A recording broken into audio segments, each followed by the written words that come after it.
안녕하십니까. 문학 수업을 맡게 된 서용범 선생입니다. 반갑습니다. 첫 대면을, 실제로 얼굴을 보면서 인사를 드려야 되는데, 이렇게 랜선으로, 인사를 드리기 참 아쉽네요. 이제 조만간 우리 며칠 뒤엔 다시 얼굴을 볼 거니까, 그때 반갑게 인사하면서, 수업을 하도록 할게요. 자, 일단 저는 이제 문학 영역을 맡게 되었는데, 문학이 앞부분 교재를 보시면 앞에는 시문학, 음문문학이 있고요. 그 다음에 가운데 부분에 산문문학, 가장 뒷부분에 2022학년도 예비시행 문항이 실려 있습니다. 중에서 일단은 A 맡으신 선생님께서는 음문, 시문학을 수업을 하게 될 거고요. 저는 산문문학 위주로 수업을 하게 될 거예요. 시간 관계상 제가 배정을 받은 조기 선발반에서 배정받은 시간이 크게 많지가 않아서 아마 산문문학 위주로만 수업을 하게 되지 않을까 싶습니다. 물론 교재 나머지 부분 여러분들 문제 푸시고요. 선생님 질문 시간대에 와가지고 질문하시면 되겠어요. 자, 일단 여기 교재를 보시면 수능평가원 기출 산문문학이라고 나와 있어요. 그래서 우리가 기출 문제 위주로 작품을 보게 될 겁니다. 자, 그리고 들어가서 일단은 뭐 문학을 보고 있어요. 문학에 대해서 전반적인 내용 좀 언급을 하도록 할게요. 자, 문학. 우리 타 영역과 구분되는 문학만의 특징이 있습니다. 다른 과목들도 마찬가지, 다른 영역도 마찬가지. 문학만 가질 수 있는 거. 일단은 국어 영역 같은 경우엔 읽고 이해하는 건 기본인데 그거 외에도 문학이 갖는 특징이 있어요. 자, 우리 생각해 보세요. 문학은 언어로 된 예술이라고 하죠. 예술 작품은 우리가 뭐 할 수가 있나요? 뭐 할 수 있어요? 그렇죠. 감상을 할 수 있게 되죠. 감상. 그래서 문학만 감상이라는 단어를 붙이게 됩니다. 자, 그럼 우리 이쪽에서 한 가지 생각해 볼 게 있어요. 감상이라고 했는데 어떤 특정 작품을 보고 느끼는 감상, 저 혹은 여러분 혹은 여러분의 친구들 느끼는 점이 모두 같겠어요? 다르겠어요? 당연히 다를 수밖에 없겠죠. 그렇죠? 느끼는 점은 모두 같을 수가 없거든. 사람이기 때문에. 그래서 이 감상 모두 다름에도 불구하고 그럼에도 불구하고 우리는 무슨 문제를 풀고 있어요? 객관식 문제를 푼단 말이야. 그렇죠? 모두 똑같은 답을 내야 돼. 야, 이거 환장하겠네. 주관식도 아니고 객관식인데 내 감상 이게 객관식으로 모두 똑같을 수가 있는가? 이런 생각이 들겠죠. 그렇죠?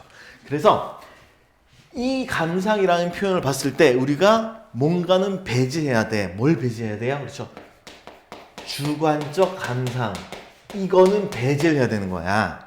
나 혼자만 느끼는 생각. 이건 빼야 된다고. 이건 답이 될 수가 없는 거야. 그러면 어떻게 표현을 해야 돼요? 어떻게? 그렇죠. 객관적인 그리고 보편적인 감상을 해야 된다는 거죠. 근데 여기서 또 드는 생각이 있어. 이 작품을 읽고 내가 감상을 했는데 내 감상이 주관적인지 보편적인지 내가 혼자서 어떻게 할 수가 있어. 전혀 알 수가 없는 거죠. 그렇죠?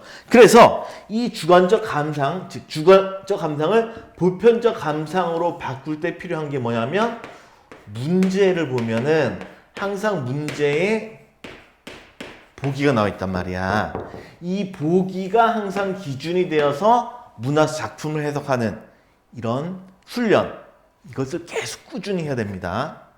문학 작품, 내가 공부했던 거야, 내가 알고 있는 거야 라고 해서 무조건 답 체크하지 마시고요. 항상 보기를 먼저 읽고 나서 그 다음에 문학 작품을 들어가서 작품을 해석해 나가는 과정, 이게 필요해요. 다시 뭘 보라고요? 보기를 보라고 말씀드렸어요. 그래야지만 나만의 오답에 빠지지 않는다. 자, 꼭 기억해 두시고요. 자, 그리고 다음 넘어가서 자, 다음에 이 작품이 우리가 이제 산문문학을 한다고 했었죠. 산문문학. 산문문학이다. 즉 소설이나 혹은 극수필 이런 것들에 해당이 돼요. 자, 그럼 이런 것들을 읽을 때는 이제 우리가 글이 길죠. 그렇죠. 길단 말이야. 근데 우리는 정해진 시간에, 이 짧은 시간 안에 이 글을 읽고 문제까지 풀어야 돼. 정확하게. 그렇게 빠른 시간에 읽어 나가려면 뭔가 키포인트가 되는 것들 읽어 나가면서 신경을 써야 할 부분들이 있다고요. 그게 무엇이냐? 여러분들은 사실 알고 있어요. 어렸을 때, 중학교 때, 소설의 3요소는 뭐뭐뭐다 하고 들어본 적이 있죠? 그렇죠. 그걸 이제 써먹는다고요. 수능 볼 때 써먹게 돼 있어요. 자, 우리 소설의 3요소 뭐뭐 있어요? 인물, 사건, 배경 이렇게 있죠. 그렇죠? 요게 항상 기본이 돼야 돼요. 첫 번째, 인물 파악. 누가 있는가? 나는 누구인가? 주인공이 누구인가? 그리고 어떤 인물들이 있는가? 이거 파악하셔야 돼요. 그리고 그 인물이 파악됐으면 그 인물들 간의 관계까지 두 인물이 아주 친한 사이인가? 즉 우호적 관계인가? 혹은 갈등 관계에 있는가? 이런 것들을 파악을 하셔야 됩니다. 자, 다음 인물 파악이 되었으면요. 그 다음에 이게 어디에서 일어나고 있는 걸 파악하셔야 돼요. 배경. 어느 장면인가 하고 배경 파악하시고, 그리고 배경이 바뀌는 경우가 있어요. 그럴 때마다 한 번씩 내용을 정리를 해 주셔야 됩니다. 다시 뭐가 바뀌면 배경이 달라지면 다시 한번 내용을 정리하자. 다음 세 번째, 이 배경 속에서 어떤 사건이 일어나고 있는가까지 파악을 하셔야 돼요. 이 사건을 보면 인물들 간의 관계가 조금 더 명확하게 파악이 됩니다.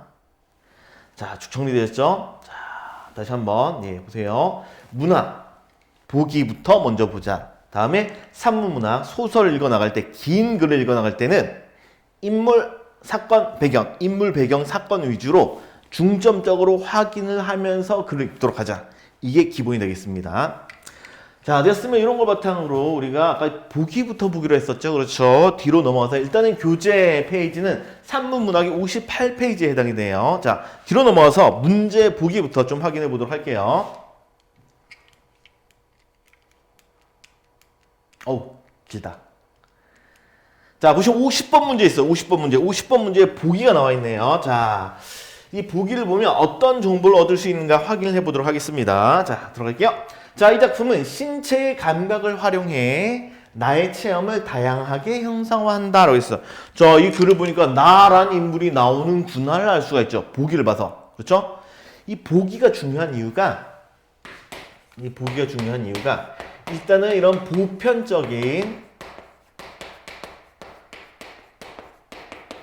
감상을 할 수 있기 때문에 보는 게 가장 주된 이유인데, 그거 외에 또 다른 것도 있어요. 이 작품에 대한 정보를 주거든.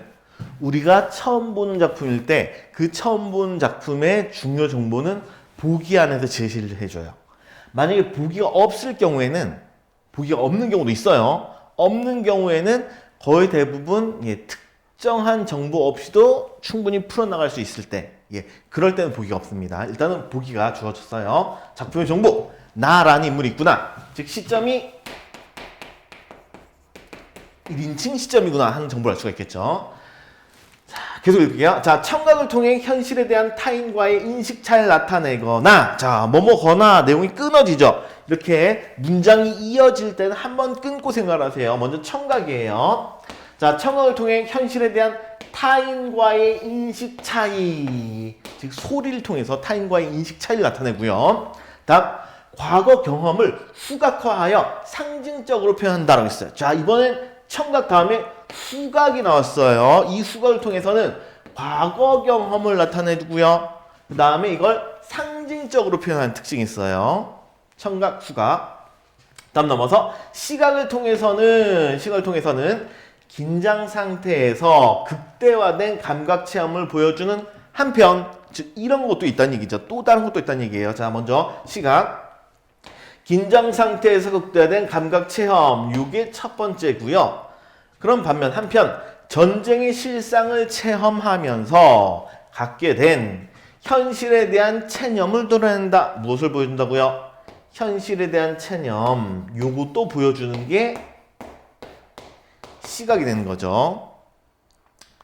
자, 또한 체념 상태를 흔드는 사건을 주시하면서, 다시 체념 상태, 이런 체념 상태를 흔드는 이런 사건을 주시하면서 생겨나는 범민을 행동을 통해 제시한다라고 했어요. 다시 행동을 통해 무엇을? 범민을 제시한다. 이렇게 됐습니다.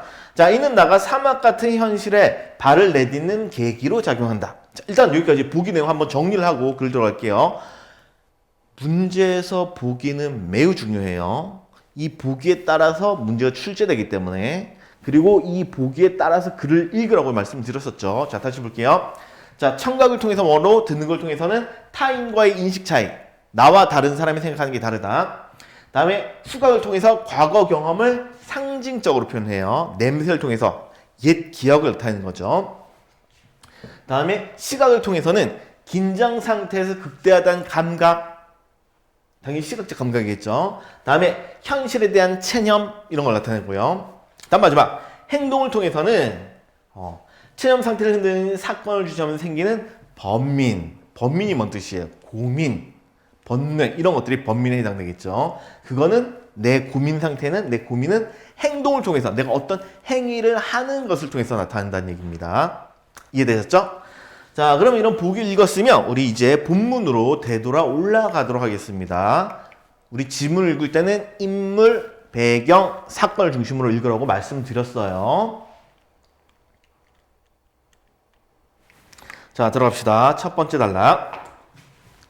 자, 나는 집에 도착한 그 첫 순간에 베일에 가린 듯이 모든 삶을 모든 사람들로부터 차단된 나 자신을 느꼈다. 자, 나란 서술자 보기에도 나왔었죠. 그렇죠? 1인칭이에요. 자, 집에 도착한 그 첫 순간에 베일에 가린 듯이 아니라 베일. 많이들 쓰는 표현이죠. 우리 여인들 보면, 예전 여인들 보면은 서양 여인들이죠. 서양 여인들 보면 이 모자에서 이렇게 천이 내려가지고 가리는 거 있죠. 요걸 베일이라고 얘기를 해요. 자, 어쨌든 비유적인 표현이고요. 자, 집에 도착한 그 첫 순간에 베일에 가린 듯 모든 삶을 모든 사람들부터 차단된 나 자신을 느꼈다. 다시 모든 사물과 사람들로부터 차단된 내 자신을 느꼈어요. 다른 사람들과 차단된 느낌, 모든 사물들로부터 차단된 느낌, 떨어졌다는 얘기죠. 그렇죠? 뭔가 내가 느끼는 감정을 그렇죠? 소외감으로 알 수가 있습니다. 자, 나는 이렇게 소외감 이런 것들을 느끼고 있어요. 참고로 글을 읽어나가는 과정에서 내 정서 표현이 나왔을 때는 항상 주목해서 보셔야 됩니다. 주목을 하세요. 자, 집에서 맞는 첫날 아침을 나는 이상한 비현실감 속에서 맞았다. 다시 보세요. 집에서 맞는 첫날 아침을 나는 이상한 비현실감 속에서. 그럼 어딜 갔다 왔어요? 아까 보기 봤을 때 전쟁 체험이 있었죠. 그렇죠? 전쟁 체험. 그래서 집으로 돌아오고 그 맞는 첫날 아침을 이상한 비현실감을 느껴요. 요것도 내 정서에 해당되겠죠. 자, 이런 전선에서 두부장수 종소리, TV에서 흘러나온 노랫소리, 수돗물이 넘치는 소리가 웬일일까라고 중얼거리며 주위를 둘러보았던 것이다. 자, 우리 다시 보면 이런 전선에서라는 표현인데 이 전선이라는 표현, 무슨 전선이야? 전기줄 전선인가? 이런 생각할 수 있지만 보기를 봤을 때 화자는 무슨 경험을 했어요? 서술자는 전쟁 경험을 했었죠. 그래서 여기 전선은 전쟁터라는 표현으로 해석이 가능합니다. 자, 그리고 이 문장 우리가 그냥 읽고 넘어갈 수도 있지만 중요한 거 보기를 통해서 봤을 때 여러 가지 감각 얘기를 했었단 말이야. 여기는 어떤 감각이 나타나? 두부영종 소리, TV에서 흘러나오는 노래 소리, 수돗물이 넘치는 소리 이런 소리들이 나오는 거죠. 즉 청각이 제시되고 있고요. 우리 청각을 통해서 뭘 표현한다 그랬어? 타인과 인식 차이가 나타난다 그랬었죠. 현실에 대한 인식 차이. 계속 볼게요. 자, 이건 뭐 웬일일까? 라고 나만의 생각이 들어온 거죠. 자, 주를 둘러봤던 것이다. 이런 전선에서라는 느낌은 어떤 긴박한 위기에 대처한 이제 생생한 의지였다. 다시 보세요. 전쟁터는 생생한 의지라는 표현을 썼어요. 자, 그것은 이 전선에서 생생한 의지는 아직도 내 몸에 밴 전쟁 냄새였다라고 했죠. 전쟁터에서 집으로 돌아왔는데 아직 내가 전쟁에 대한 이런 것들을 기억을 잘 간직하고 있는 상황입니다. 자, 그런데 두부장수 종소리, 유행가 소리 따위를 의식했을 때 나는 뭔가 맥이 탁 풀리는 것 같았다. 다시 여기도 서술자의 정서 표현이 있죠. 이런 소리를 느끼면서 이런 소리를 들을 때 나는 뭐 했어요? 맥이 탁 풀리는 것 같은 느낌. 뭔가 맥이 풀리는 느낌. 달리 표현하면 내가 허탈한 느낌을 느끼고 있는 거죠. 아, 뭐야 이거. 이런 느낌을 느끼고 있어요. 전쟁에서 어땠는데 전쟁터에서는 이 전선에서는 내가 생생한 의지를 느꼈단 말이야. 그런데 이런 현실로 돌아왔을 때, 집으로 돌아왔을 때는 이런 허탈한 감정, 허무한 감정을 느끼고 있어요. 자, 계속 나의 안에 이어서 볼게요. 나의 안에 있는 긴박감에 비해서 밖은 너무도 무의미하고 태평스럽고 어쩌면 패덕스럽기까지 했대요. 자, 나의 안은 어때요? 긴박하죠? 이건 나의 안이에요. 근데 밖은 어때요? 밖은 너무나 무의미하고 태평스러워요. 그리고 심지어 패덕스러워요. 이렇게 나와 있어요. 안과 밖이 대조가 되어 있죠. 난 안은 긴장되어 있는데 밖은 너무나 태평스러워. 난 이렇게 긴장되어 있는데 밖은 왜 저러지? 무의미해. 의미가 없어. 허탈하고 의미가 없어. 패덕스럽다. 뭐 처음 보는 단어 같긴 한데 패덕, 덕이 없다는 얘기죠. 그렇죠? 그래서 아주 비도덕적인, 비도덕적이다. 이런 느낌이 아마 패덕스럽다의 의미일 거예요. 자, 남이도 학교 공부도 또 나로부터 그토록 수많은 밤을 앗아갔던 아틀리에도 예외일 수는 없었다. 자, 요 남이 누군지 모르죠. 학교 공부 또 나로부터 그토록 수많은 밤을 앗아갔던 아틀리에 뭔지는 모르겠어요. 만약에 여러분들이 작년에 그 EBS 공부를 좀 열심히 하셨다면 EBS 공부를 열심히 하셨다면 요 작품을 아마 공부를 했을 거예요. 그렇다면 나미가 아마 여자친구다라는 것도 알았을 거고요. 그다음에 아틀리에, 이 서술자가 무엇을 하는 사람인가를 알 수가 있는데 아틀리에는 화실이라는 뜻을 가지고 있어요. 그런데 이거 몰라도 문제 푸는 데는 전혀 지장이 없습니다. 전혀 지장 없어요. 어쨌든 이런 것들이 나의 안과 연관이 있느냐 아니면 이런 밖과 연관이 있는가는 알고 계셔야 돼요. 자, 남이 학교 공부 아틀리에 나의 내부에 있는 건가요? 아니죠. 전부 다 이런 것들은 나의 밖에 있는, 즉 무의미하고 태평스럽고 패덕스러운 것들에 해당이 되는 거죠. 자, 이어서 나는 그것들과의 관계를 다시 시작한 하등의 흥미도 관심도 없었다. 왜? 무의미하니까. 자, 나날이 권태스럽고 짜증스럽기만 했다. 자, 나의 정서 드러나죠. 나의 심정. 권태. 어우, 지겨워. 짜증. 아이, 뭐 저래. 이런 생각이 들어요. 자, 이따금 나는 내 안의 긴장에 대해서 적어도 숨김없는 그 진실에 대해서 다시 보세요. 내 안에 있는 긴장 그리고 적어도 숨김없는 그 진실이라는 표현을 썼어요. 내 안에 있는 건 긴장감이고 이건 진실로 여기고 있는 거죠. 자, 여기에 대해서 누군가에게 말하려 애써봤어요. 다른 사람에게 전달해보려고 했습니다. 그러나 이해한 사람은 아무도 없었다. 즉 나를 이해해주는 사람이 없는 거죠. 왜? 글의 시작 부분에 한번 제시가 됐잖아. 외부의 모든 사람들과 다른 사람들로부터 어떤 느낌을 받았어? 차단된 듯한, 소외된 듯한 이런 느낌을 받았단 말이야. 그렇기 때문에 나를 이해할 수가 없는 거죠. 나는 외부와 완전히 차단되어 있고 격리되어 있는 상황입니다. 자, 다음 계속 읽어나갈게요. 자, 그렇다. 이제 생각이 난다. 며칠 전 다방에서의 일이. 다시 보세요. 중요 구절입니다. 왜? 이제 생각이 난다. 예전 일이 생각이 나는 거죠. 언제? 며칠 전 다방에서의 일. 이거는 그러면 지금 현재 상황이 아니라 뭐에 해당되는 거예요? 예전 일을 떠올리는 거죠. 즉 과거 해상에 해당되는 겁니다. 자, 여기서 끝나면 안 되고요. 여러분들 과거 해상이 나오면 무슨 생각을 해야 되냐면 작품이 어떤 구성을 취하고 있는가까지 알아야 돼요. 시간의 흐름에 따르면 순행적이라는 표현을 쓰죠. 그런데 얘는 시간의 흐름이 거슬러 올라갔죠. 그래서 무슨 구성? 역순행적 구성 혹은 역행적 구성이라고도 해요. 자, 이런 구성을 취하고 있구나까지 한번 떠올려 주셔야 되고요. 계속 읽어나갈게요. 자, 실내엔 담배 연기가 꽉 차 있었고 다방인데 담배 연기 꽉 차 있어요. 자, 선정적인 허스키. 죄송합니다. 네, 전혀 성경적이지 않고 토 나오는 허스키. 죄송합니다. 자, 매우 선정적인 이런 허스키로 어떤 여자가 느린 곡조로 노래를 들려주고 있었어. 다방인데. 자, 어쩌다가 내가 나미에게 그 얘기를 들려주려고 했는지 알 수가 없다. 그 얘기? 갑자기 그 얘기? 어떤 얘기인지 안 나왔죠? 자, 나는 다음과 같이 그 얘기를 시작했다. 이 다음부터가 그 얘기의 내용이구나. 자, 이 그네의 얘기가 무엇일까? 여기에 주목을 하셔야겠죠. 그렇죠? 자, 일단은 다음 넘어가기 전에 우리 정리 한번 할게요. 난 집에 돌아왔어요. 집에 들어왔는데 외부 사물과 타인들과 전부 다 차단된 이런 느낌을 받고요. 나의 안은 되게 긴장감에 휩싸여 있어. 전쟁에서 돌아왔기 때문에 전선에서 돌아와서 긴장했어. 그런데 주변은 여러 가지 소리를 듣거나 뭘 하든 간에 전부 다 무의미해, 허탈해.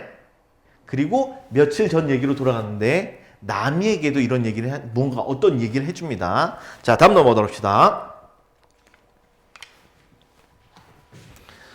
자, 나는 디고지에서 전투 중인 땡땡 연대 근처까지 물을 실어다 주라는 명령을 받았어. 라고 누구한테 말하는 거야? 남에게 말을 하는 거죠. 자, 그런데 우리가 소설에서 신경 써야 되는 게 보통 인물의 대사는 그냥 서술되어 있는 게 아니라 특정 문장 부호를 쓰거든. 어떤 문장 부호를?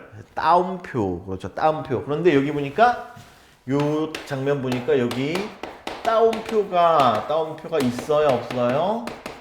없어요. 독특하죠? 그렇죠. 독특해요. 네. 자, 따옴표 없이 나의 대사를 쭉 서술하고 있습니다. 자, 디고지의 전투인 땡땡인데 그중에 물을 실어다 주라는 명령을 받았습니다. 물을 실어다 줘야 돼요. 자, 음료수가 떨어져서 전 연대원이 전투는 무사하고 타는 듯한 갈증을 싸고 있다는 소식이었어. 즉, 저쪽에 있는 연대의 사람들이 갈증으로 고생을 하고 있는 거죠. 자, T에서 거기까지는 80km 거리였지. 아마 내가 있는 곳이 T고 거기가 80km 있는 땡땡 연대일 겁니다. 자, 나와 한 병장은 밤중에 급차를 몰아 T를 떠났어. 다시 등장인물이 새로운 인물이 나왔어요. 나는 나고요. 그 다음에 한 병장이라는 새로운 인물이 등장한 거죠. 둘이 아마 같은 작전을 받은 인물들일 겁니다. 자, 나와 한 병장은 밤중에 급수차를 몰아서 T를 떠났어. 한치 앞도 가릴 수 없는 어둠과 정적 고요하고요. 묵신 듯한 엔진 소리는 어둠과 정적의 벽에 부딪혀 바로 우리의 귓가에서 부서지고 그리고 부채살 모양으로 어둠이 지워진 헤드라이트의 방향 속에서 글 정말 잘 썼어요. 부채살 모양으로 어둠이 지워진 헤드라이트. 여러분들 밤중에 차를 타보시면 헤드라이트가 이렇게 쫙 퍼지잖아. 이렇게 부채살 모양이 쫙 퍼지면서 요 부분은 잘 보이죠. 그래서 어둠이 지워졌다 라는 표현을 쓴 거야. 아주 멋있는 구절입니다. 자, 어쨌든 부채살 모양으로 어둠이 지워진 헤드라이트의 반경 속에서 당연히 눈에 보이는 시각과 관련이 있겠죠. 항상 글을 읽으면서 우리 문제 보기와 연관지어서 읽도록 하세요. 보기가 머릿속에서 떠나면 안 됩니다. 자, 사물이 극도로 정밀해져 마치 입체 영화에서처럼 눈 속으로 튀어들었지. 자, 눈 속으로겠죠? 시각입니다. 자, 그 정밀함이란 길바닥에 뒹구는 돌에 묻은 티. 와, 길바닥에 뒹구는 돌에 티가 묻어있는데, 먼지가 묻어있는데 이 티. 그리고 풀포기에 매달려 잠자는 벌레 따위에 이런 미세한 것들까지도 죄다 눈에 잡히는 듯해서 실제로 돌에 있는 먼지 그리고 풀포기에 매달려 잠자는 벌레들이 한밤중에 잘 보이겠어요? 아니죠. 그렇죠. 근데 그 정도로 느끼고 있다는 얘기예요. 아주 예민한 감각이 나타나고 있어요. 시각을 통해서. 자, 나는 온갖 사물들이 바로 내 심장에 맞닿은 듯한 그런 느낌을, 이런 느낌 어떤 느낌일까? 그냥 물건이 객관적으로 있는 게 아니라 이게 내 심장에 맞닿은 듯한 것은 되게 생생하게 심장이 뛰는 듯이 이렇게 느낀다는 얘기겠죠. 우리 생각해보세요. 전쟁터야. 적군에게 발각될 수도 있어. 몰래 은밀하게 작전을 수행 중이야. 심장이 어떻게 해서 쿵닥쿵닥 이럴 거란 말이야. 그러니까 이 심장의 모든 산물들이 다 느껴지고 있는 거죠.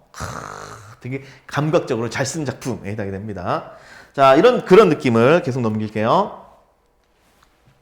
자, 그런 느낌을 이전엔 한 번도 가져보지 못했어. 즉, 이 전쟁터에 오기 전까지는 그런 걸 못 느꼈던 거죠. 이따금씩 여우나 늑대 따위들이 길을 횡단하여 쏜새같이 사라지고 했어. 쉥쉥 동물들이 지나가고요. 자, 어둠 속에서 한가로이 떠돌던 나방이 떼들은 갑작스런 불빛에 방향 감각을 잃고 윈도에 이 창에 머리를 부딪혀 빗방울처럼 떨어져 죽었어요. 차가 빠르게 확 지나가니까 나방이 날아온다 탕 하고 부딪혀 탁 빗떨어져 두두두두두 이렇게 떨어지고 있는 거죠. 자, 그리고 나는 운전하고 있는 한 병장의 팔을 건드리며 유리창을 가리켰지. 저거 좀 봐. 보라고 탁 건드렸어요. 근데 그는 겁에 질린 헬쓱한 표정으로 나를 힐끔 견눈질했을 뿐이야. 다시 그는 어땠어요? 그는 겁에 질린 해스한 표정이에요. 그는 겁이 나고 있는 거죠. 들키면 어떨까? 어이씨 이러면서 보고 있습니다. 자, 그렇지. 혈관 속을 움직이는 피의 선회마저 우리 이 핏줄 속을 지나가는 피가 선회하는 이렇게 돌아가는 이런 거마저 느낄 듯한 이 비상한 감각. 온몸에 아주 곤두서 있는 거죠. 모든 감각이 곤두서 있어요. 자, 그리고 심연에서 샘처럼 솟아오르는 넘칠 듯한 생동감이 없이는 이런 거 없이는 저 유리창에 부딪혀주는 나방 따위 아무것도 신기할 것이 없지. 그렇죠. 내가 되게 감각이 예민하고 저 비상한 감각이 있고 그다음에 생동감이 있으니까 나방이 부딪히는 게 나에게 의미가 있어요. 그런데 이런 거 없으면은 비상한 감각과 생동감이 없으면 나방 따위 이게 뭐야? 그냥 나방 죽었네. 이렇게 되는 거죠. 자, 라고 생각하면 나는 혼자서 빙긋 웃었어. 와, 씨, 변태인가? 사이코패스인가? 무서워요. 네, 전쟁터에서 얘는 뭐하고 있어요? 빙긋이 웃었어. 내가 감각이 아주 예민해졌구나. 그래서 저런 것들이 느껴지는구나. 우와! 이러고 있는 거예요. 무서운 사람입니다. 하여튼 남들과 일반적인 생각을 갖고 있지는 않는 그런 인물이 바로 나라는 걸 알 수가 있어요. 자, 지금 글 읽고 있는데 잠시 놓치면 안 되는 게 있어요. 지금 우리는 이 장면을 보고 있는데 이 장면 나와 한병장이 차를 몰고 가는 장면인데 이 장면이 현재 장면이 아니죠. 그렇죠? 현재는 무슨 장면이에요? 내가 남이에게 이야기를 해주고 있는 장면이고요. 그 이야기의 일부에 해당이 되는 거예요. 자, 이해했죠? 자, 전체의 흐름을 놓치시면 안 됩니다. 자, 다음. 자, 그럼 한병장이 다시 얼굴을 실끔 돌리며 잡아 느리는 듯한 목소리로 말했다. 찰병 무섭지 않나? 이렇게 잡아 느리면서 얘기를 했어요. 왜? 자기도 무서우니까. 찰병 무섭지 않냐? 라고 물었습니다. 그때 아니요, 저는 얘는 겁대가리 상실했어. 겁을 몰라. 자, 대단하군. 여기선 적이 언제라도 나타날 수 있지. 라고 말합니다. 자, 그런데 여기도 잠깐 우리 신경 써서 읽어야 되는 거. 자, 이 대사들이 쭉 나열되고 있죠. 근데 누가 말했다라는 표현이 안 나와 있어요. 그래서 항상 이런 인물들의 대사가 있으면은 이게 어느 인물의 것인가, 어느 인물의 대사인가를 꼭 확인하셔야 됩니다. 이게 매우 중요해요. 다시 들어갈게요. 자, 찰병은 무섭지 않나? 자, 다시 이 지금 공간에는 물을 배달하러 가고 있는 이 공간에는 누구와 누가밖에 없어. 나와 한병장이 있죠. 근데 이제 찰병은 무섭지 않나라고 물어보고 있단 말이야. 그럼 찰병은 누가 돼야 되는 거야? 나란 인물을 찰병이라고 표현한 거죠. 그럼 이 대사는 누구 대사야? 한병장의 대사가 되는 거죠. 그러면 아니요, 전혀 아니요 존댓말 쓰죠. 무섭지 않나 반말 쓰고 있죠. 즉 한병장, 병장이고요. 나는 찰병이에요. 그래서 나는 한병장에게 존대를 하고 있고 한병장은 나에게 하대, 낮춤말을 쓰고 있다. 이게 파괴되면은 그 다음에 글 읽어나가는 게 되게 수월하겠죠. 그렇죠? 누가 말하고 있는가, 어느 인물의 대사인가 꼭 확인하셔야 됩니다. 자, 어쨌든 대단하군. 여기서는 적이 언제라도 언제 어디서라도 나타날 수 있지. 그랬더니 저는 적보다 진정으로 무서운 건 무감각이라고 깨달았습니다. 아니, 나를 죽이는 적보다 무엇이 더 무서운 거야? 무감각. 이게 제일 무섭다라고 생각을 하는 거죠. 자, 위의 내용과 떠올려서 다시 보세요. 보기도 그렇지만 자, 위의 내용에서는 내가 아주 비상한 감각을 느꼈단 말이야. 그렇죠? 아주 뛰어난 비상한 감각, 온몸이 곤두서는 듯한 이런 감각을 느껴서 빙긋이 웃었어. 그렇죠? 그렇게 좋게 생각했는데 그럼 무감각은 그렇죠. 죽은 거나 다름이 없는 상황이 되는 거죠. 자, 그랬더니 나는 제대하면 곧장 결혼할 거야. 누구의 말이에요? 나는 누구예요? 여기서 나는 반말하고 있으니까 그렇죠. 한병장이 되는 거죠. 한병장은 결혼 계획이 있어요. 제대 후에. 자, 언제입니까? 제대가. 그랬더니 석 달 남았지. 말년병장. 자, 전 지금까지 마치 꿈을 깨다가 깨어난 것 같아요. 다시 지금까지 마치 꿈을 꾸다가 다시 지금까지는 계속 마치 뭐 한 거야? 꿈을 꾸다가 그러다가 깨어난 것 같아요. 언제 깨어난 거야? 현재는 깨어난 것 같은 이런 느낌을 들어요. 현재는 어느 상황? 전쟁 상황, 전선에서의 상황이에요. 그럼 지금까지는 꿈을 꿨다는 얘기죠. 그렇죠. 이게 과거 상황이 되는 거죠. 전쟁 이전에는, 전쟁터에 오기 전에는 마치 내 삶이 꿈만 같았던 거야. 여기서 꿈이라는 것은 긍정적 의미겠어요? 부정적 의미겠어요? 판단을 해야지. 판단 기준은 지문. 이렇게 돼야 돼요. 자, 내가 전쟁터에 와서 감각을 느꼈었죠. 그렇죠? 여기는 감각이에요. 되게 감각적입니다. 이게 깨어난 거예요. 그러면 기존은 감각 이전이니까 바로 무슨 상황이야? 무감각 상황이 되는 거죠. 그래서 과거에 대해서는 내가 부정적으로 인식을 하고 있는 겁니다. 기존에는 난 무감각한 삶을 살았어. 아무것도 아닌 무의미한 삶을 살았어. 근데 지금은 전쟁터에서 깨어난 듯한, 아주 비상한 감각으로 깨어난 듯한 이런 느낌을 받는 거예요. 자, 이것의 본질은 바로 생명의 한가운데 관통한 느낌입니다. 생명, 삶의 한가운데 내가 바로 삶 속에 있다 라는 걸 느껴요. 자, 그런데 중간에서 엔진이 고장났죠. 오? 표현이 바뀌었죠. 좀 전에 따옴표가 묶여 있었죠. 그렇죠. 한병장과 나가 주고받는 대화는 따옴표가 있어요. 그런데 다시 따옴표가 사라졌어요. 누구에게 하는 말이에요? 그렇죠. 여기서 한번 끊어줘야죠. 이 다음부터는 나가 남이에게 계속 말하는 장면이고요. 이 부분은 내가 남에게 말은 하고 있지만 그 얘기는 나와 한병장이 얘기를 주고받던 것을 그대로 담아놨습니다. 자, 계속 읽을게요. 자, 몇 시간 지체하고 나니 벌써 동이 트더군. 이제부터 정말 위험이 시작되는 것이라 싶더군. 왜? 엔진이 고장났어요. 날이 밝아와요. 가만히 차가 서 있겠죠. 그냥 차가 서 있는 거야. 근데 주변엔 다 뭐야? 적이죠. 그러니까 위험하겠죠. 자, 왜냐면 적의 정찰 비행이 발견되면 공중 사격을 받을 우려가 있는 데다 여기뿐만 아니라 공중 사격뿐만 아니라 불볕 같은 폭염이 사정없이 쏟아져 그것 또한 견디기 어려운 문제였지. 적뿐만 아니라 더위까지 함께 있는, 그렇죠, 이중고를 겪게 된 상황이었습니다. 자, 됐으면 또 넘어갈게요. 자, 중력 나왔죠. 자, 근데 중력이 나오면 보통 일반적으로 장면이 전환되는 게 일반적이에요. 자, 그런데 대사가 이어지는 와중에도 중력이 있을 수가 있단 말이에요. 그래서 중력이 있으면 실제로 장면이 바뀐 것인가를 꼭 확인하셔야 됩니다. 그걸 확인하려면 한두 줄 정도는 읽어보셔야 돼요. 자, 읽어볼게요. 자, 아까부터 나는 창 옆에서 노인이 나타나길 기다리고 있었다. 갑자기 노인. 좀 전에 무슨 상황이었는데 나랑 남이가 대화를 아니죠? 내가 일방적으로 남의 이야기를 들려주는, 그 얘기를 들려주는 상황이었는데 갑자기 새로운 등장인물이 나왔단 말이야. 노인이라는 인물이 나왔단 말이야. 그러면 내용이 어떻게 된 거예요? 끊긴 거죠. 그렇죠. 그래서 여기서 한번 끊어주셔야 돼요. 여기서 한번 끊고 읽으셔야 됩니다. 좀 전까지는 내가 집에 돌아왔고, 집에 돌아와서 무의미함을 느끼면서 그 와중에 며칠 전 다방에서 만났던 남이에게 들려줬던 이야기를 떠올렸고요. 이 다음부터는 내용이 바뀝니다. 자, 들어갈게요. 자, 어쨌든 노인이 나타나길 기다리고 있었다. 여기서 한 가지 좀 팁을 드리도록 할게요. 문제를 푸는 팁. 자, 우리가 이 긴 지문을 읽었죠. 긴 지문. 이걸 읽었어요. 그러고 나서 문제풀이를 들어가면 항상 문제점이 뭐냐? 얘가 길다는 게 문제야. 길다는 얘기는 온전히 내 기억에 의존해서 문제를 풀어야 된다는 얘기죠. 이게 문제풀이에서 큰 난관, 문제점이 됩니다. 왜?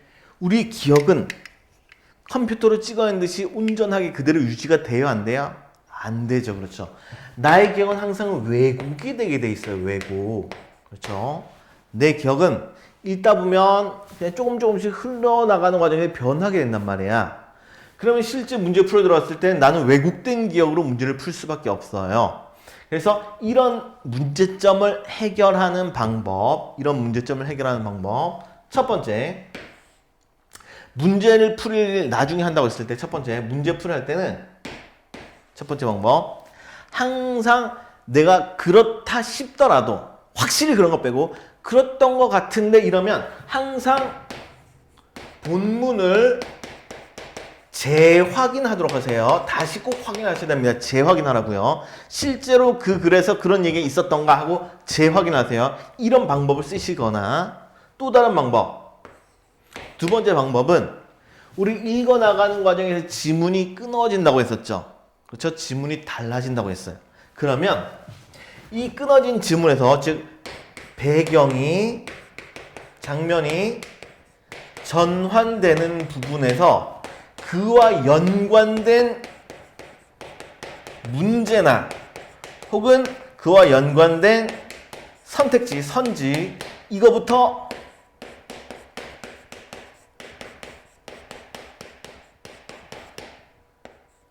먼저 판단하시면 됩니다.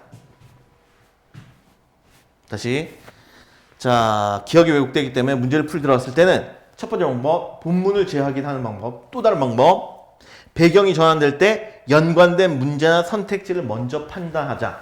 이런 방법이 있다고 그랬어요. 자, 일단 오늘이 첫 번째 시간이기 때문에 선생님이 추천해주고 싶은 방법은 사실 두 번째 방법을 조금 더 추천해주고 싶어요. 왜? 실제로 우리가 문제를 풀 때는 이런 방법을 푸는 게 좀 더 빠르고 정확하기 때문에 그렇습니다. 왜 빨라지는가는 지금 바로 보여드리도록 할게요. 자, 우리 여기까지 해가지고 문제를 한번 같이 좀 살펴보도록 하겠습니다. 실제로 평소에 선생님 문제 푸는 방법이에요. 여러분들도 이렇게 풀면 좋습니다. 자, 뭐가 좋냐 보도록 할게요. 자, 문제를 한번 볼까요? 자, 47번 문제 보도록 할게요. 자, A와 B의 서술상 특징에 대한 설명을 가장 적절한 것은 이라고 했어요. 자, 원래는 이 문제가 무지하게 중요한 문제예요. 정말 중요한 문제입니다. 왜 중요하면 일반적으로 소설 문제에서는 이렇게 서술상의 특징을 묻는 문제가 꼭 한 문제 내지 두 문제씩 출제가 돼 있어요. 현대소설 혹은 고전소설에서 항상 문제를 냅니다. 자, 그래서 중요하고요. 자, 그래서 어떤 식으로 제시되는가를 볼 건데 우리 좀 전에 읽었던 부분에서 A 부분이 있었나요? 그렇죠. A 부분이 있었죠. 그래서 이렇게 A는 뭐라 하고 B는 뭐라고 나와 있는데 A 부분만 먼저 판단을 하면은 문제 푸는 속도가 상당히 줄어들게 돼요. A, B를 모두 다 볼 필요가 없기 때문에 자, 보도록 할게요. A만 먼저 보도록 하겠습니다. 자, A는 회상 장면을 삽입하여 예전 장면 삽입됐나요? 자, 다음에 끊어 있는 게 또 중요한데 끊어 있는 게 중요하다고 했어요. 뭔 소리냐? 끊는 방법 알려드릴게요. 자, A는 무엇을 어찌하여꼴로 끝났죠. 다음 B는 시간의 흐름에 따라 사건을 서술하여라고 나와 있죠. 그렇죠. 이 삽입하여와 이 서술하여가 서로 호응을 하고 있어요. 다음 부분이 이제 A와 B의 공통된 내용에 해당이 됩니다. 그럼 우린 A에 관련해서 이것만 판단할 거예요. 자, 볼게요. A는 회상 장면을 삽입하여까지는 맞나요? 그렇죠. 예전 전쟁터에서 물을 배달하던 회상 장면이 삽입이 돼 있습니다. 자, 그래서 인물들이 천상을 객관적으로 전달한다. 자, 다시 우리 평가원 서술상의 특징과 관련된 이 워딩을 좀 보도록 하세요. 이 표현. 평가원에서 쓰는 표현을 보도록 하세요. 인물들이 천상을 객관적으로 전달한다. 자, 객관적 전달은 어떤 일이 있었어? 뭘 했어? 하고 진짜 팩트만 나열하는 거야. 내 감정 표현이 없어야 된다고. 다시 뭐가 없어야 된다고요? 네. 감정 표현이 없어야 된다고요. 내가 어떤 생각을 했는가가 없어야 된다고요. 그런데 A 부분은 나의 생각을 얘기를 하고 있죠. 그렇죠? 긴박감을 느꼈던 그 생각을 얘기를 하고 있단 말이야. 그럼 객관적이라는 표현이 가능해요? 불가능해요? 불가능하죠. 그래서 1번은 잘못된 선지가 되는 거예요. 이해되셨나요? 자, 다시 한번 정리할게요. 끊어 있는 것과 그다음에 판단하는 거 볼게요. 자, A는 회상 장면을 삽입하여 B는 무엇하여라고 나와 있으면 여기 다음부터가 뭐뭐하여 다음부터가 A에 대해서 먼저 판단할 내용이에요. 자, 회상 장면을 삽입하여 여기까지 맞죠? 그 다음에 인물들이 천상을 객관적으로 전달하는 게 요건 잘못됐죠. 그렇죠? 그래서 지워졌어요. 자, 이렇게 지움으로써 우리는 어떤 효과를 볼 수 있냐? B 부분은 전혀 신경을 쓰지 않아도 된다라는 장점이 있는 거죠. 이렇게 하면 시간이 줄어드는 거예요. 다음 2번 볼까요? 자, A는 구어체를 활용하여 경험한 사실을 자, 그리고 구어체라는 표현을 썼죠. 구어체. 요게 뭔 뜻인가를 알아야겠죠. 자, 다음에 B는 현지형 시절을 활용하여 관찰하고 있는 사실을 다음에 생생하게 나타내고 있다. 어떤 사실을 생생하게 나타내고 있다. 여기서 한번 끊어지죠. 자, 그럼 구어체를 활용하여라고 했는데 여기에서 좀 알아두셔야 될 게 현대소설에서 구어체라고 하면 무조건 맞는 표현이에요. 구어체가 뭔지 말입니다. 이제. 구어체라는 건 우리가 평소에 말하는 어조를 구어체라고 하는데 요즘 소설들은 전부 다 우리가 썼던 말 그대로 옮기고 심지어 서술자도 지금 말하는 투로 일반적으로 서술을 해놓는 게 일반적이거든, 현대소설은. 그래서 얘는 현대소설에서 구어체다라고 하면 무조건 다 맞는 표현이다! 이렇게 알아두시면 되고요. 반면 고전소설은 아니에요. 고전소설은 인물이 하는 말은 구어체로 나타나지만 서술자들은 예스러우는 즉 글에서만 쓰는 문어체를 쓰거든. 글에서만 쓸 때는 문어체라고 얘기를 해요. 문어체. 근데 현대소설은 아니에요. 구어체를 쓰고 있습니다. 자, 그리고 구어체를 활용하여 경험한 사실을 말하고 있는 거. 실제로 인물의 대화가 나타나고요. 그 다음에 생생하게 나타나는 거 맞는 표현이 되는 거죠. 그렇죠? 적절합니다. 여기에 대한 설명 맞는 거예요. 다음 3번. A는 공간의 이동에 따라 일어나는 사건을 통해 B는 공간에 대한 묘사를 통해 다음 이 부분이네. 자, 공간의 이동에 따라 일어나는 사건을 통해 인물들의 외적 갈등을 심화한다. 자, 보세요. 자, 일단 또 평가에 쓰는 말. 공간의 이동에 따라 이러한 사건이 있었어요. 공간의 이동이란 뭐냐? 이거저로 공간의 이동이라 하면 어떤 장면이 있고요. 그다음에 또 다른 장면이 있는데 이 장면을 인물이 직접 이동을 해야 돼요. 다시 무엇이 있어야 된다고요? 인물의 이동이 있어야 된다고요. 이게 중요한 거예요. 이래야지만 공간의 이동이라는 표현을 쓸 수가 있어요. 이해되시나요? 인물이 여기서 얘기해 있고 또 다른 장면 옮겨가서 여기 얘기해 있고 이렇게 서술이 진행이 돼야지만 공간의 이동이라는 표현을 쓴다고. 만약에 내가 한 장면이 있는데 예전에 어떤 일이 있었어 하고 예전 사건을 떠올리게 되거나 또 다른 장면을 떠올리게 되면 이럴 땐 공간의 이동이라는 표현이 없어요. 안 씁니다. 그럴 때는 과거 회상이라는 표현만 씁니다. 근데 자, 생각해 보세요. A 부분에 그런 게 있나? 자, 난 보면은 한 병장과 또 다른 데 이동을 하고 있죠. 그렇죠? 여기 적절하네요. 그 다음에 인물들의 외적 갈등을 심화한다. 나온 인물, 나와 한 병장 둘이 갈등 관계인가요? 아니죠. 같은 임무를 띠고 같이 작전을 수행하는 동료란 말이야. 그래서 이건 A에 대한 설명은 잘못된 표현이 되겠죠. 다음 4번 넘어서 나는 A는 인물 간의 대화를 삽입하여 있나요? 인물 간의 대화 네, 있겠죠. 그리고 B는 인물들의 반복된 행동을 제시하여까지 여기서 끊어 있죠. 다음에 갈등 해소 과정을 보여주고 있다. 자, 인물 간의 대화 있어요. 자, 이런 표현도 잘 보셔야 됩니다. 우리 대사라는 개념이 있고요. 대화라는 개념이 있습니다. 둘이 같나요? 아니에요.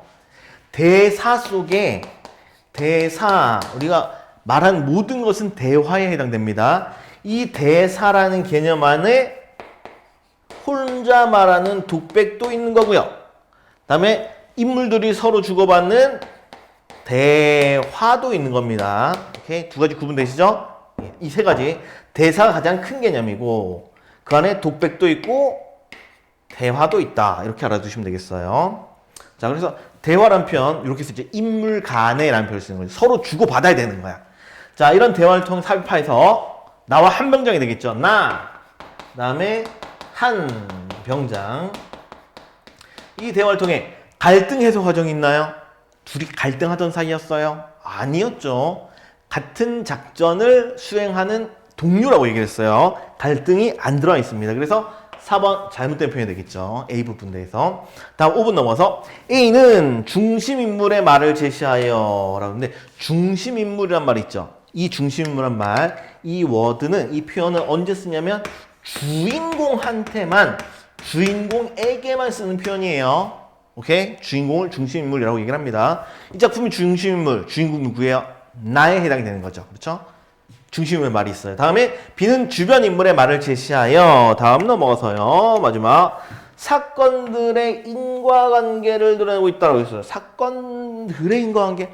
사건이 아니라 사건들이라는 표현을 썼죠. 그 장면 어떤 사건이 있나요? 그렇죠?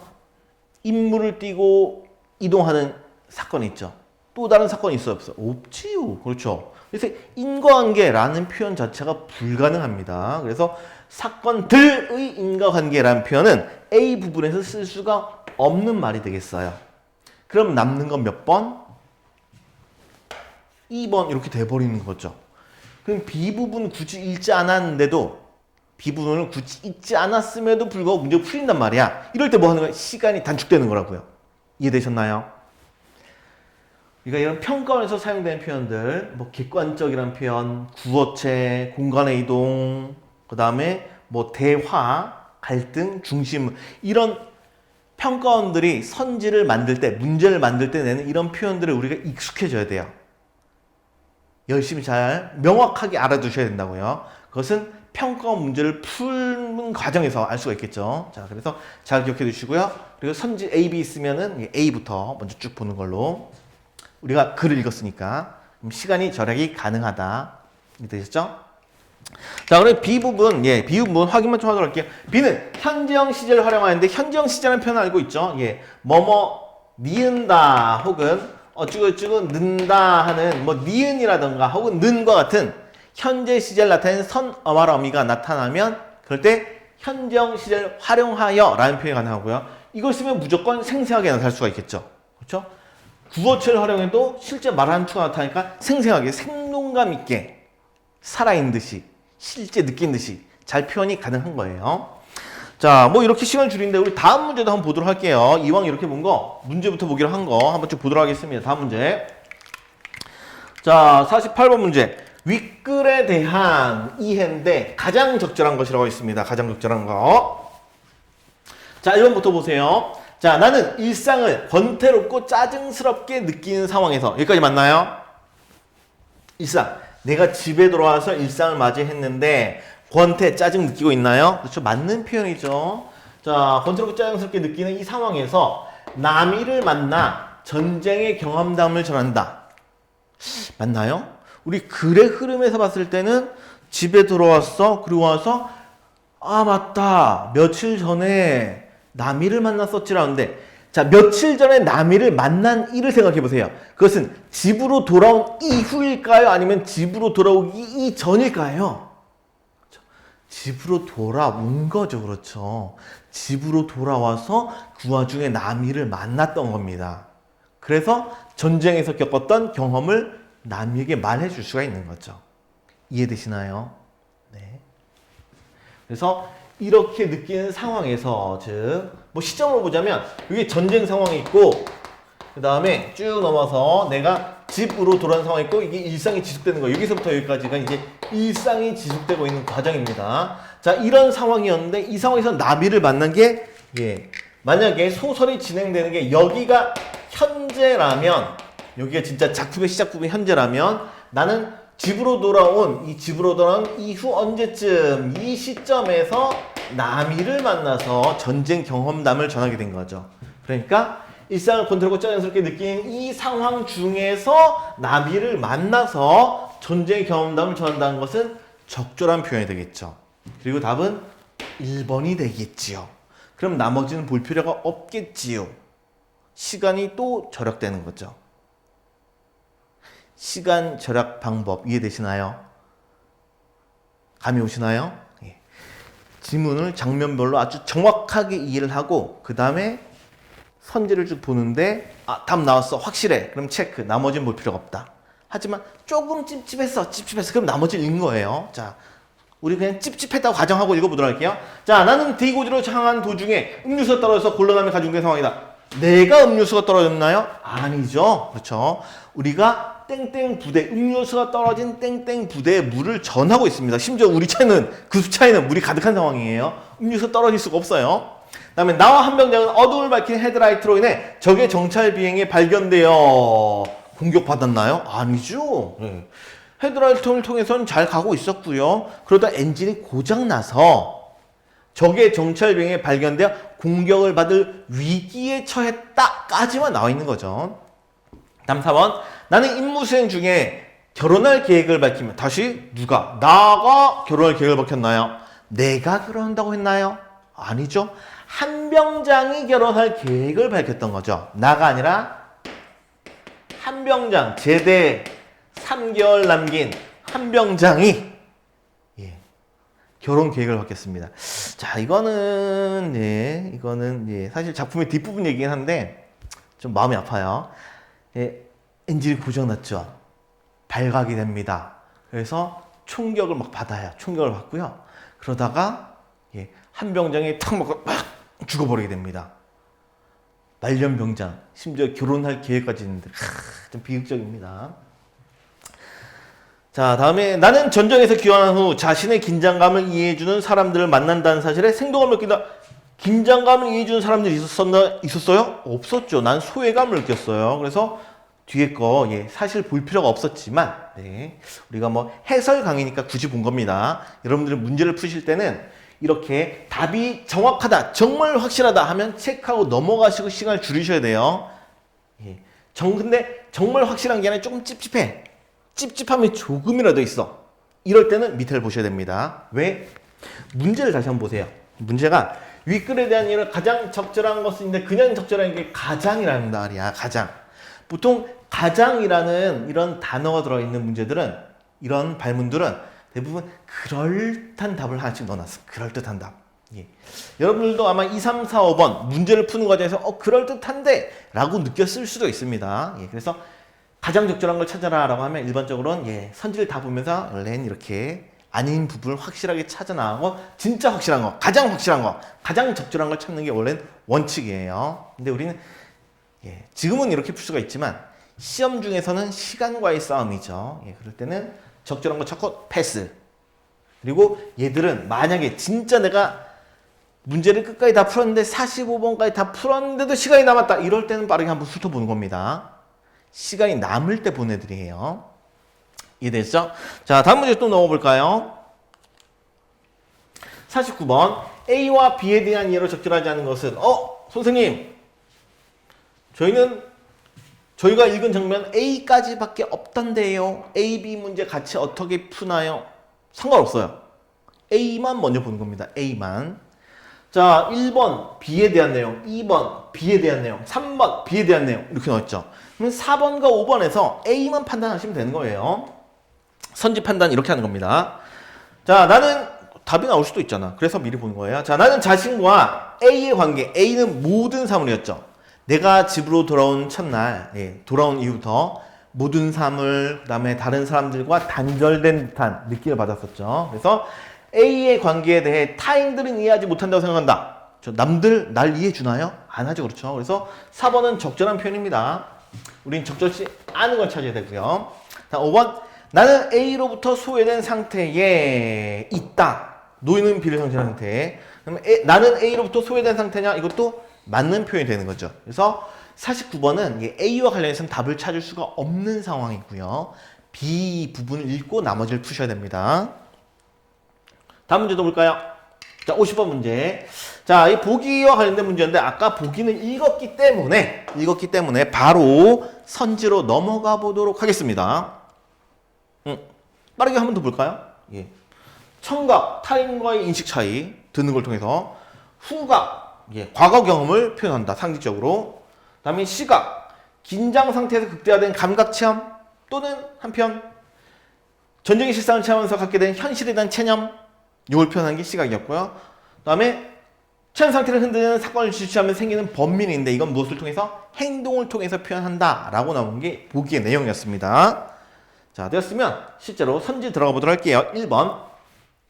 자, 집에서 맞는 첫날 아침의 느낌을 나가 전선에서 느끼는 전쟁 냄새라고 했죠. 냄새. 어느 감각이에요? 후각. 이렇게 된 거죠. 자, 이런 데에서 과거의 경험이 상징적 감각으로 표현되고 있고 이라는데 연관이 되죠. 그렇죠. 우리 좀 전 보기에서 후각은 과거 경험을 상징적으로 표현해주는 방법이라고 표현했었습니다. 다음 2번.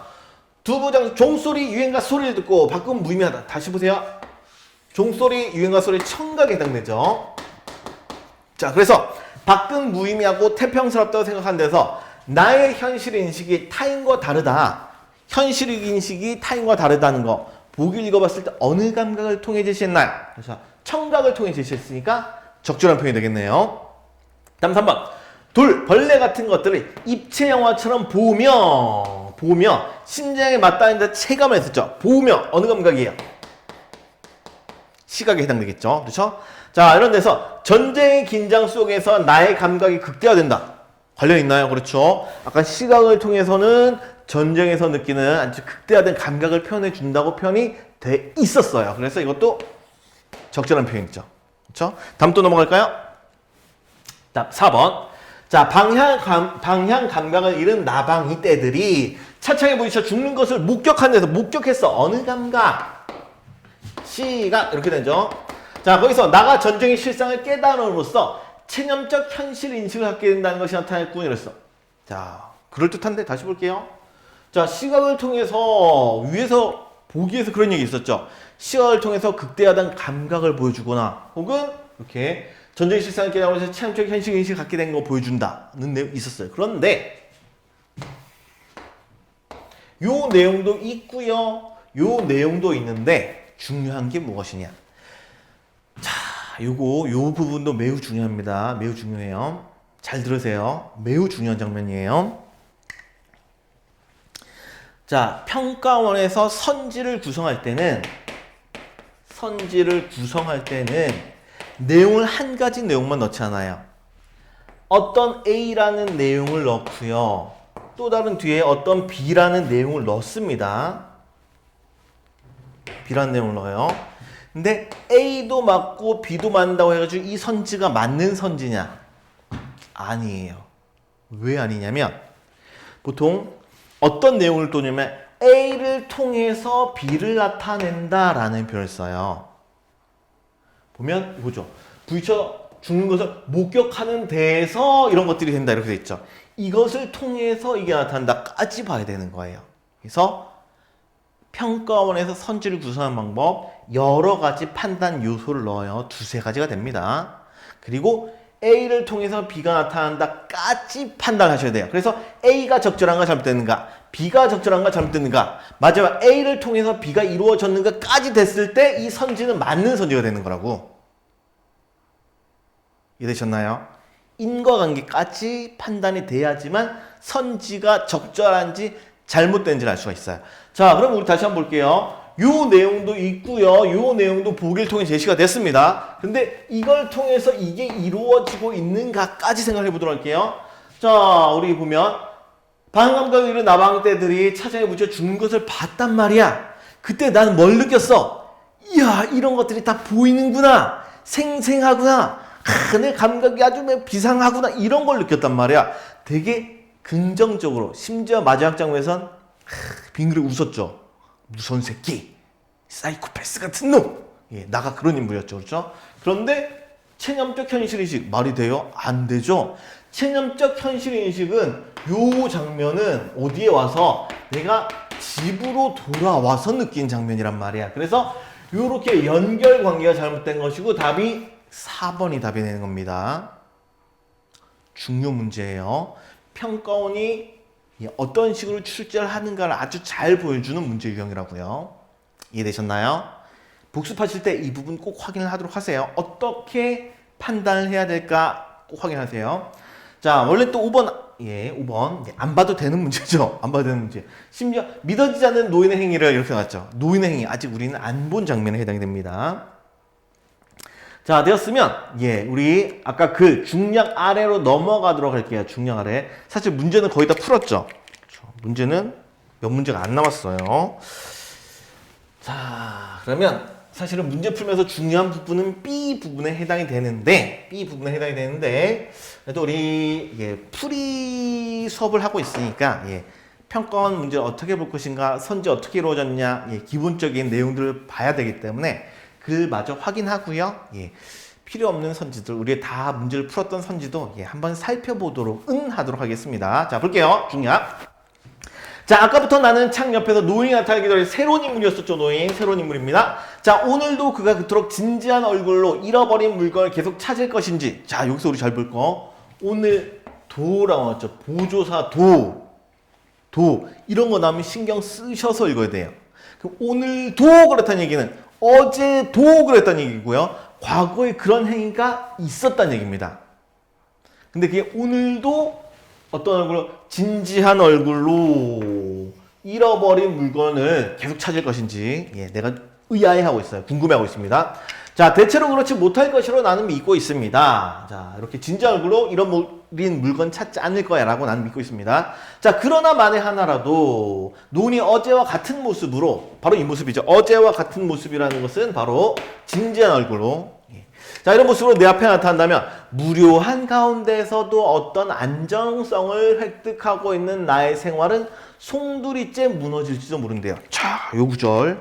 나의 현재 상황이 잘 나타나고 있어요. 나는 어떤 상황이에요? 무료합니다. 아우 지겨워. 이런 거예요. 근데 어떤 안정성을 획득하고 있어요. 지겹지만 버틸만 해. 이게 지금 현재 나의 상황이에요. 아까 전에 나의 정서, 등장인물의 정서, 심정 이런 거 나와 있으면 눈여겨보라고 말씀드렸습니다. 자, 근데 이게 무너져 버릴지도 몰라요. 왜? 노인 때문에. 자, 그가 창밖에서 뭔가 열심히 찾고 있는 한 나는 계속 도전을 받는 셈이야. 무엇에 대한 도전? 바로 이것에 대한 무료한 가운데서 얻었던 이 안정에 대한 도전을 받고 있는 거죠. 노인이 뭔가를 계속 진지하게 찾고 있으면.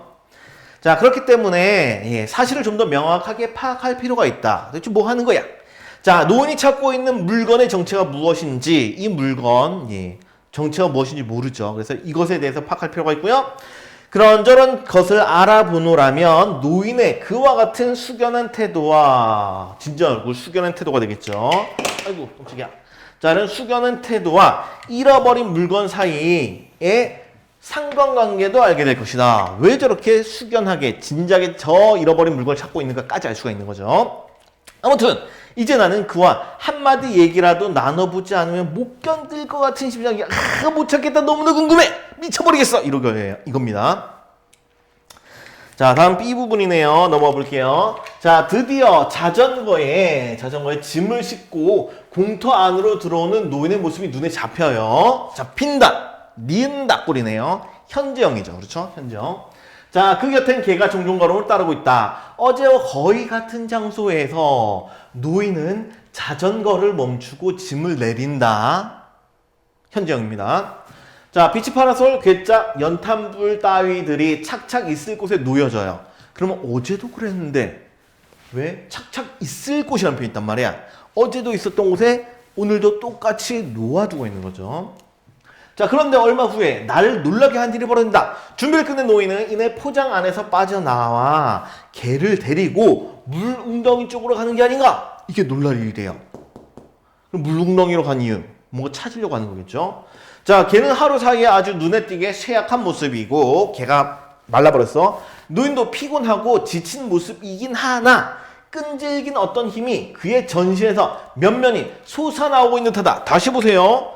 자, 노인은 어떤 상태입니까? 노인은 피곤하고 지친 모습이에요. 그런데 끈질긴 어떤 힘이 그의 전신에서 면면이라면 계속 솟아나오고 있는 것 같아요. 피곤하지 뭔가 진지하게 아주 심각한 표정을 찾고 있는 거죠. 자, 나는 완전히 안정을 잃고 방안을 오락가락했다. 노인이 갑자기 뭔가를 찾고 있으니까 내 안정성이 무너지고 있어요. 그래서 오락가락합니다. 내 행동이죠, 행동. 믿어지지 않는다. 거짓말이다. 무엇이 노인에게 저토록 소중하게 여긴단 말인가? 아니, 노인은 무슨 실없는 망상을 하고 있는 걸까? 그래서 나는 방에서 뛰쳐나오는 거죠. 도저히 보고만 있을 수가 없는 거예요. 그래서 달려갔어요. 노인한테 당연히 뭘 찾고 있나요? 하고 물어보게 되겠죠. 그렇죠? 자, 그럼 우리 지금 중량 아랫부분 다시 한번 생각해 보면요. 내용 정리 한번 하도록 할게요. 나는 밖을 내다보고 있었는데 노인이 어제와 같이 동일한 행동을 하고 있고요. 동일하게 무언가를 계속 진지하게 찾고 있어요. 그래서 나는 어떤 감정을 느껴요? 불안하죠. 그렇죠? 내 안정이 무너진 듯한 그런 생각을 느꼈어요. 그래서 노인에게로 뛰쳐나가게 된 장면이 나타났습니다.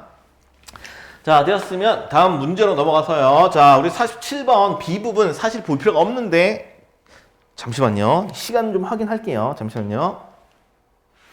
시간이 벌써 1시간 4분이 넘어갔네요. 그래서 우리 나머지 부분도 사실 확인하긴 해야 되는데 답만 확인하고 빠르게 넘어가도록 하겠습니다. 자, 우리 아까 전에 B 부분에 봤을 때 2번이었죠. 답이 2번이었는데 뒤에 판단할게요. B는 현재형 시를 활용하여 아까 니은다, 는다 이런 것들이 있었습니다. 그래서 생생하게 나타난다는 표현, 적절한 표현에 해당이 되겠습니다. 자, 다음 구절 또 넘어가서요. 다음 문제. 자, 48번. 네, 더 이상 볼 필요가 없었죠? 이건 아까 전에 내용 확인을 다 했습니다. 48번. 예, 앞부분 장면을 읽고 다 판단을 내렸어요. 자, 다음 49번. 자, 적절치 않은 거 B 부분만 확인하면 되겠어요. 자, 난 노인의 변화된 모습을 통해 B를 찾는 노인의 행위가 중단될 것임을 예감한다. 자, 다시 보세요. 다시 보세요. 노인의 변화된 모습. 노인이 달라졌나요? 행위가 거의 비슷하죠. 그렇죠? 물론 쇠약해지긴 했어. 그렇죠? 그런데 노인 행위가 중단될 거라고 생각했어요? 아니죠. 계속 찾고 있는 걸 확인을 한 거죠. 그래서 여기 중단될 것임을 예감한다라는 표현은 잘못된 표현이고요. 답은 1번. 우린 잘못된 거 고르는 거기 때문에 답이 1번이 됩니다. 자, 나머지 빠르게 볼게요. 나는 B의 정체와 노인이 B를 찾는 태도 사이의 상관관계 궁금했었죠. 그래서 뛰쳐나갔습니다.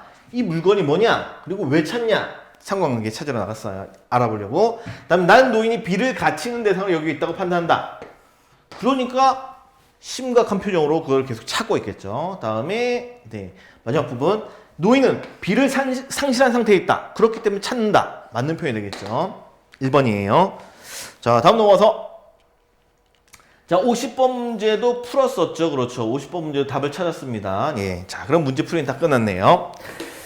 자, 예, 수업이 조금 길어졌는데, 예, 그래도 마지막으로 정리는 한번 하도록 하겠습니다. 자, 오늘 했던 거, 네, 정리를 안 하면 또 여러분들도 다 잊어버려요. 기억이 안 남아. 네, 그래서 꼭 정리를 해야 됩니다. 자, 우리 문화, 중요한 건 어떤 해석, 예, 어떻게 감상을 하라고요? 보편적으로 해석을 하라고 했습니다. 보편적 해석, 중요해요. 무엇을 통해서 할 수 있다고? 이 수업에서 제일 중요한 거, 무엇을 통해서 보편적 해석이 가능하다고? 바로 문제의 보기. 꼭 보기부터 먼저 보도록 하세요. 중요하다고 했어요. 다음에 소설을 읽어나가는 과정에서 신경 쓰면서 읽어야지만 조금 빠르게 읽을 수 있다고 했었죠. 그렇죠? 인물. 다음에 어느 배경에서 이루어지고 있는가. 이들 어떤 사건이 이루어지고 있는가. 이런 거 중점적으로 여기라고 말씀드렸고요. 특히 배경이 달라질 때 그럴 때 꼭 끊어서 내용 정리를 하라고 했습니다. 다음에 문제풀이 들어가서 문풀 들어가서 자, 문제를 푸는 방법 두 가지를 말씀드렸습니다. 먼저 첫 번째, 지문을 끝까지 다 읽고 나서 문제를 푸는 방법. 이럴 때는 어떻게 하라고요? 끝까지 읽고 나서 풀 때는 이럴 때는 예, 항상 뭐 하라고요? 재확인. 본문에서 꼭 재확인을 하라고 말씀드렸어요. 네. 우리 기억은 왜곡되기 때문에. 다음에 자, 배경이 끊어졌을 때 문제를 풀 경우에는 예, 저는 개인적으로 요걸 추천해 드린다고 말씀드렸습니다. 배경이 끊어질 때는 예, 배경이 달라질 때 한번 그 배경에서 끊고 그 다음에 그와 연관된 선지만 먼저 판단하라고 했어요. 이러면 시간이 절약이 된다고요. 됐죠? 네. 요 내용들 예, 여러분들 예, 내년 올해군요. 올해 수능 또 다시 보셔야 되는데 소설 네, 사실 쉬우면서도 어려운 역설법인가요? 네, 쉬운 듯하면서도 좀 까다롭기도 합니다. 근데 중요한 것은 다 맞춰야 된다는 거죠. 문학에서 틀리면은 답이 없습니다. 문학은 다 맞고 플러스 알파로 시간까지 줄이셔야 돼요. 네, 그래서 여러분들 요걸 바탕으로 해서 소설 부분 현대산문과 고전산문에서 시간을 줄이는 연습을 반드시 하도록 하세요. 아셨죠? 자, 긴 시간 수업 듣느라 고생들 많으셨고요. 다음 시간에 고전소설로 21학년도 수능 출제됐던 최고운전으로 다시 한번 2회에서 뵙도록 하겠습니다. 고생 많으셨습니다. 열심히 복습하세요. 다음에 대면으로 봐요.